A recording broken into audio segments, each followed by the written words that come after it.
Welcome to Business Review, a daily program that delves into the latest and most significant economic stories. From stock markets to currency news, Business Review covers the most up-to-date developments in the global financial world.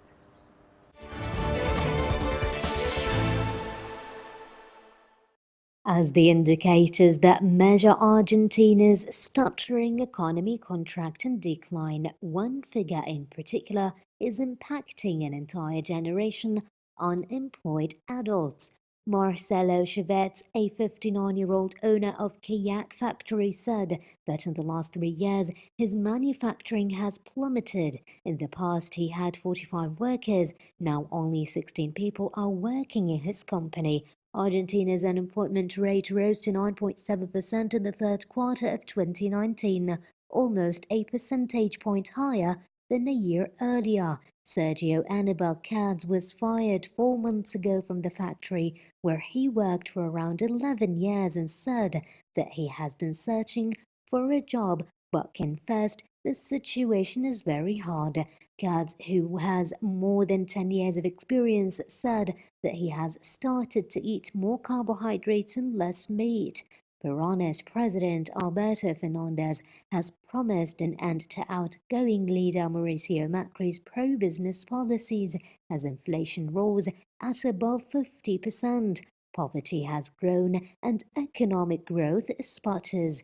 Argentina's economy is shrinking and poverty levels are approaching 40%. The country, Latin America's number 3 economy, also needs to restructure a large pile of sovereign debt with creditors.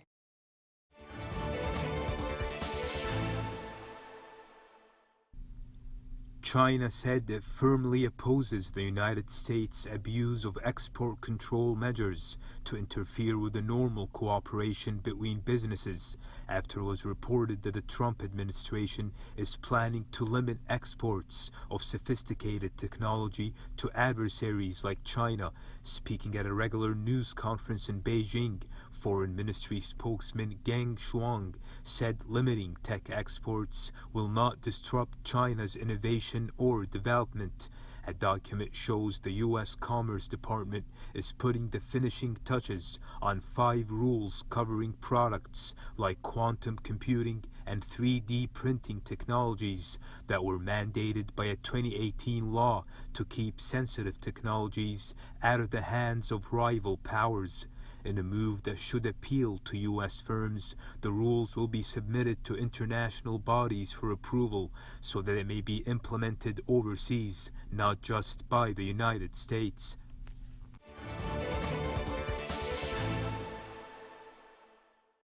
Dutch farmers blocked a motorway with tractors in protest against government plans to limit nitrogen emissions. The Dutch government said in October it would spend hundreds of millions of euros to mitigate nitrogen emissions after the country's highest court ruled in May that the way Dutch farmers and builders dealt with nitrogen emissions breached European law. The government said it would offer subsidies to farmers who are either willing to give up their business or want to invest in limiting their emissions. Nitrogen emissions, which in large quantities threaten specific types of plants and the animals that feed on them, are relatively high in the small but densely populated Netherlands, home to important industries and a large agricultural sector.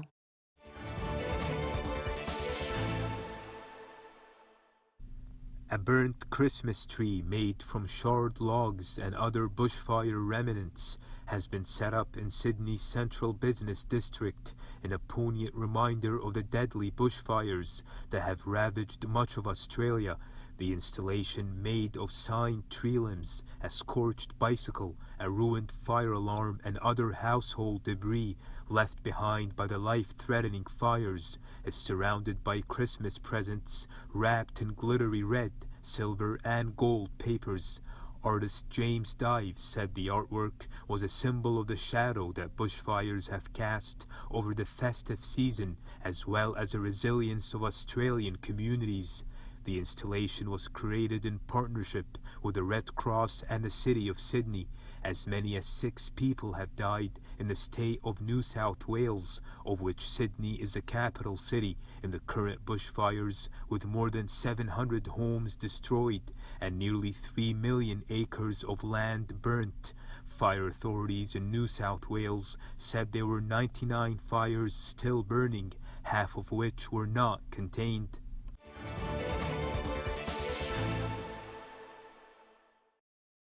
Fiat Chrysler and Peugeot maker PSA have reached a binding agreement over their roughly $50 billion merger that will reshape the global car industry. France's PSA and Italian-American Fiat Chrysler, which are yet to decide on a name for their new company, will now start work on delivering their pledge to cut costs by $4.1 billion a year without closing factories. That will be all the harder with politicians and strong labor unions in both France and Italy worried about job losses at a combined business that will employ around 400,000 people. In Frankfurt, car industry analyst Jürgen Weiber of Metzler Bank said that while PSA was looking for size, Fiat Chrysler did not have a choice since Fiat's technology is out of date. Piper said that the merged company would have to take a close look at Fiat's Italian factories, where a lot of cleanup work is required. Asked about the future of PSA German unit Opel, Piper said the brand from Rüsselsheim outside Frankfurt stood out as one of the bright lights destined for a bright future.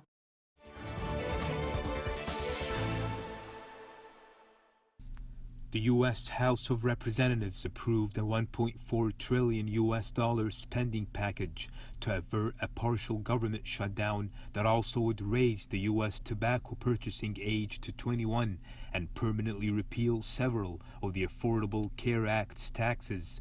The spending package now heads to the Senate, where lawmakers aim to approve it before current government funding runs out, avoiding the type of messy budget battles that resulted in a record 35-day interruption of government services late last year and early this year. The legislation worked out between leading lawmakers and the Trump administration denies President Donald Trump the full $5 billion he requested to help build his signature wall along the U.S.-Mexico border, keeping funding static at $1.37 billion for border barriers. The crackdown on youth smoking by changing the minimum age for cigarettes, vaping devices, and other tobacco purchases to 21 from the current 18 would give the U.S. Food and Drug Administration 6 months to develop regulations. The agency would then have 3 years to work with states on implementing the change.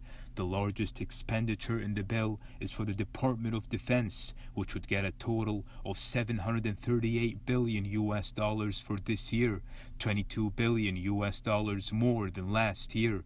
As part of that defense package, the Senate authorized the creation of Trump's Space Force, the first new branch of the U.S. military to be created in more than 60 years. It also gives federal employees 12 weeks of paid parental leave. The overall spending deal does not include big-ticket benefit programs like Social Security and Medicare, which are funded separately. The massive spending package comes as the U.S. government is expected to have a higher-than-average budget deficits over the coming decade, fueled in part by diminished revenue resulting from the 2017 Republican tax overhaul. The nonpartisan Congressional Budget Office projects the U.S. government will have a budget deficit of $960 billion in the 2019 fiscal year and average annual deficits of $1.2 trillion over the 2020 and 2029 fiscal years. The sprawling package includes $425 million in additional federal grants to help local governments prepare for the November 2020 presidential and congressional elections. Some of the money would be used to harden infrastructure against cyber attacks. Following election meddling by Russia in 2016, negotiators settled on $7.6 billion for conducting next year's census, which is done every 10 years. That would be $1.4 billion more than Trump proposed. The bill also allocates $25 million for federal gun violence research following a decades-long suspension of such funding. All of the money would fund government programs through September 30th, 2020, the end of the current fiscal year. The legislation would repeal several taxes originally created to help fund the ACA, popularly known as Obamacare, that had been delayed or were only intermittently in effect. It calls for a permanent repeal of the so-called Cadillac tax, a 40% tax on generous health insurance plans. It had aimed to encourage corporations to buy lower-cost plans for employees, but was opposed by many unions that had negotiated their health insurance plans and by businesses who said it was a benefit workers valued. The tax was delayed and never went into effect. The spending bill would also repeal the 2.3% tax on the scale of medical devices such as catheters and pacemakers, which drew opposition from bipartisan lawmakers who said it hurt innovation at medical device companies. Another tax to be repealed is an industry-wide health insurance fee of about 2.5% to 3% of premiums collected.